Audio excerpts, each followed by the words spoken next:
જય શ્રી કૃષ્ણ મિત્રો, મારી ચેનલમાં આપ સર્વેનું હાર્દિક સ્વાગત છે. મિત્રો, બેંક નિફ્ટીમાં આપણું ફ્રાઇડે માટેનું શું એનાલિસિસ હતું અને માર્કેટે કેવી રીતે કામ કર્યું, સૌથી પહેલાં આપણે એ સમજી લઈએ. મિત્રો, ફ્રાઇડે માટેનું આપણું જે ડિસ્કશન હતું એ પ્રમાણે આપણે અહીંયા એક ટ્રેન્ડ લાઇન ડ્રો કરીને રાખી હતી અને આપણું એવું ડિસ્કશન હતું કે માર્કેટ જો અહીંયા ક્યાંક આપણને મળે છે 53,000ની આજુબાજુ, તો અહીંયાથી આપણે એક સીની પોઝિશન માટેની વાત થઈ હતી. માર્કેટ ખૂબ જ મોટું ગેપડાઉન ઓપન થયું. આપણે ગેપડાઉન વિશેની કોઈ ચર્ચા કરી નથી અને માર્કેટ આપણી એક્સપેક્ટેશન કરતાં એકદમ ઓપોઝિટ ઓપન થયું. તો આવા સંજોગોમાં આપણું કોઈ ટ્રેડ બનતો નહોતો. તો ફ્રાઇડેના રિલેટેડ આપણું કોઈ ડિસ્કશન બની નથી રહ્યું.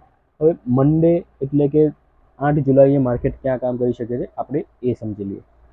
મિત્રો, મંડેનો ચાર્ટ કેવી રીતે બની શકે એના પહેલાં હું તમને એક વખત બેંક નિફ્ટીનો વન ડેનો ચાર્ટ દેખાડવા માંગીશ.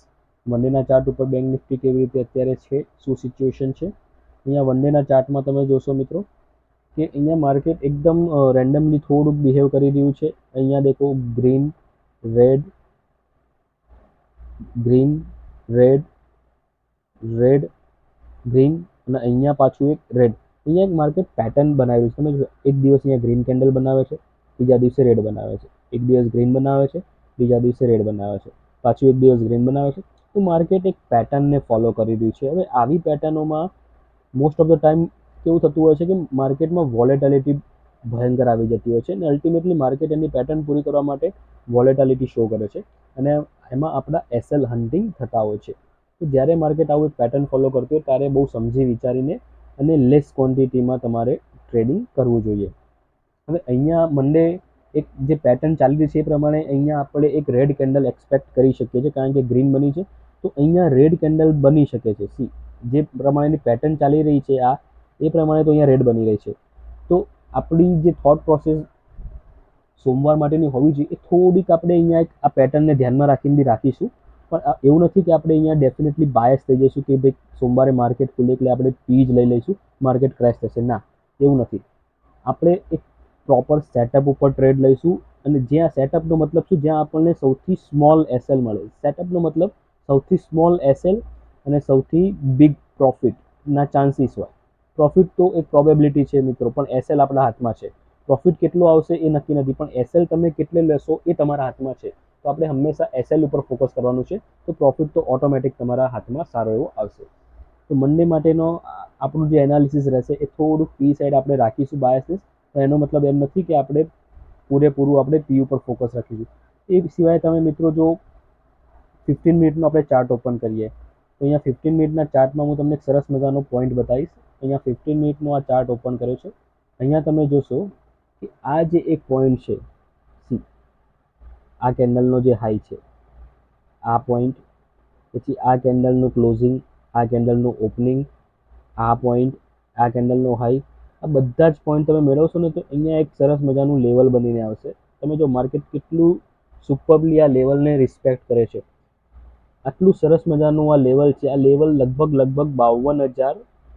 52,830ની આજુબાજુનું આ લેવલ છે. તો 52,830 અત્યારે એક સ્ટ્રોંગ રેઝિસ્ટન્સ છે, એકદમ સ્ટ્રોંગ રેઝિસ્ટન્સ છે. કારણ કે માર્કેટ રેઝિસ્ટન્સ એટલા માટે છે કે માર્કેટ અત્યારે આ પોઈન્ટની નીચે છે. જો આ ઉપર હોત તો આ સપોર્ટ બની જાય, પણ અત્યારે માર્કેટ આની નીચે છે. તો 52,830 એક સ્ટ્રોંગ રેઝિસ્ટન્સ તરીકે કામ કરી શકે છે. એ સિવાય બી તમે અહીંયા જોશો કે માર્કેટ અહીંયા એક ટ્રેન્ડ લાઇન જેવું બનાવી રહી છે. બની શકે કે મંડે આને ફૂલફિલ કરે. અહીંયા તમે એક ડ્રો કરશો તો આવી રીતનું એક ટ્રેન્ડ લાઇન બનીને આવે છે. તો માર્કેટ એક ટ્રેન્ડ લાઇન બી બનાવી રહી છે. અહીંયા ઉપર એક સ્ટ્રોંગ રેઝિસ્ટન્સ છે. તો મંડે એક ખૂબ જ તમને કહું ને કે એક ડિસાઇડિંગ ડે હોઈ શકે છે. ડિસાઇડિંગ ડે કેવી રીતે કે કાં તો એની જે રેડ ગ્રીનવાળી જે પેટર્ન ચાલે છે એને ફોલો કરી શકે છે, અથવા તો માર્કેટ એક નવો ટ્રેન્ડ ડેવલપ કરી શકે છે, આઈધર અપ સાઇડ અથવા તો ડાઉન સાઇડ. તો એના માટે આ ડિસાઇડિંગ ડે હોઈ શકે છે. તો મંડે માટે આપણી એકદમ સિમ્પલ રાખીશું સ્ટ્રેટેજી મિત્રો, કે સૌથી પહેલાં તો આપણે અહીંયા મેં તમને જે કહ્યું એક આપણે આ લાઇન ડ્રો કરી દઈશું. અહીંયા હું તમને લાઇન ડ્રો કરીને ડ્રો કરી દેજો તમારા પોર્ટલ પર. અહીંયા હું બી ડ્રો કરી દઈશું. આ એક પોઈન્ટ રહેશે આપણો. કોઈ પણ સંજોગોમાં જો માર્કેટ આ પોઈન્ટની ઉપર નીકળે તો આપણે ફૂલ ક્વોન્ટિટીમાં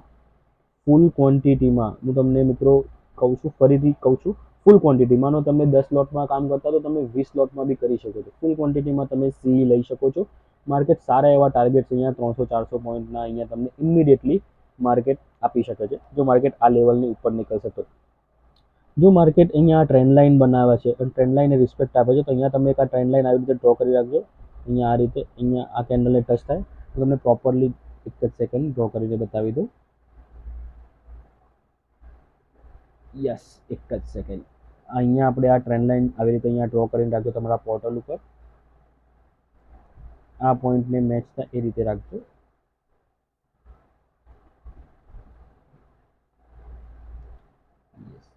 આવી રીતે યસ. અહીંયા તમે આ ટ્રેન્ડ લાઇનની આજુબાજુ જો માર્કેટ તમને મળે છે તો અહીંયા ખૂબ જ એક નાનકડા એસએલ સાથે આ પોઈન્ટ ઉપર તમે એક સીની પોઝિશન ટ્રાય કરી શકો છો, પણ લેસ ક્વોન્ટિટીમાં, કારણ કે આ એક સેટઅપ છે. લેસ ક્વોન્ટિટીમાં તમે એક સીની પોઝિશન ટ્રાય કરી શકો છો. મેક્સિમમ ટાર્ગેટ તમારો પહેલો ટાર્ગેટ 52,830નું રેઝિસ્ટન્સ, જો માર્કેટ એને બી બ્રેક કરે છે તો 53,100 ને 53,100 સુધી બી જઈ શકે છે. જો અહીંયાથી એક માર્કેટ અહીંયા ફ્લેટ ઓપન થાય છે અને આ ટ્રેન્ડ લાઇનનો સપોર્ટ લે છે તો આ રીતનું એક આપણને ટ્રેડ મળી શકે છે. જો માર્કેટ આ ટ્રેન્ડ લાઇનને બ્રેક કરે છે ફ્લેટ ઓપન થઈને, તો પછી આપણે પીની સાઈડ થોડુંક સમજી વિચારીને બેસવું પડશે, કારણ કે માર્કેટ અહીંયા બી સપોર્ટ લઈ શકે છે, અહીંયા બી સપોર્ટ લઈ શકે છે. ક્યાંથી સપોર્ટ લેશે એ આપણને ખબર નથી, પણ જે એની પેટર્ન દેખાઈ રહી છે ગ્રીન અને રેડ પ્રમાણે, એ પ્રમાણે રેડ બનવી જોઈએ. તો માર્કેટ ખૂબ જ કન્ફ્યુઝિંગ સ્ટેટમાં, એક કહી શકીએ કે આપણે ડિસાઇડિંગ ડે કરતાં બી કન્ફ્યુઝિંગ સ્ટેટમાં માર્કેટ છે. તો માર્કેટની ડિરેક્શન ક્યાં જઈ શકે છે એ આપણને હજી બી પ્રિડિક્ટ કરવું બહુ જ અઘરું છે. તો એટલા માટે તમે અહીંયા જો આ લેવલને તોડે છે 52,830ની ઉપર, તો તમે ફૂલ ક્વોન્ટિટીમાં કોલમાં બેસી શકો છો, એ શોર્ટ છે. પણ જો માર્કેટ અહીંયા ઇન બિટવીન ઓપન થાય છે તો બહુ જ કન્ફ્યુઝન રહેશે. તો હું તો તમને કહીશ કે તમે આ ઝોનમાં ટ્રેડ જ ના લેશો, અને જો લો તો અહીંયા લેસ ક્વોન્ટિટીમાં એક કોલની પોઝિશન ટ્રાય કરી શકો છો, કારણ કે એક સારું સેટઅપ છે. જો અહીંયાથી આ સ્વિંગની નીચે માર્કેટ નીકળે છે તો તમે તમારો એસએલ લઈને ટ્રેડિંગ ક્લોઝ કરી દેજો, પછી માર્કેટ ભલે નીચે જતું જવા દેજો, એટલીસ્ટ માર્કેટને એક ડિરેક્શન ડિસાઇડ કરવા દેજો. જો માર્કેટ અહીંયા ગેપ અપ ઓપન થાય છે, ગેપ અપ જો આ પોઈન્ટની આજુબાજુ ઓપન થાય છે 52,830, તો અહીંયા તમે એક 30-40 પોઈન્ટનો એસએલ રાખીને એક પીની પોઝિશન ટ્રાય કરી શકો છો. અહીંયા ટ્રેન્ડ લાઇનના સપોર્ટ સુધીના તમારા ટાર્ગેટ હોઈ શકે છે. તો આશા રાખું છું મિત્રો આજનું એનાલિસિસ તમને ગમશે. મિત્રો વિડીયો ગમે તો ચોક્કસ તમે લાઇક કરજો, ચેનલને સબસ્ક્રાઇબ કરજો. Thank you. જય શ્રી કૃષ્ણ.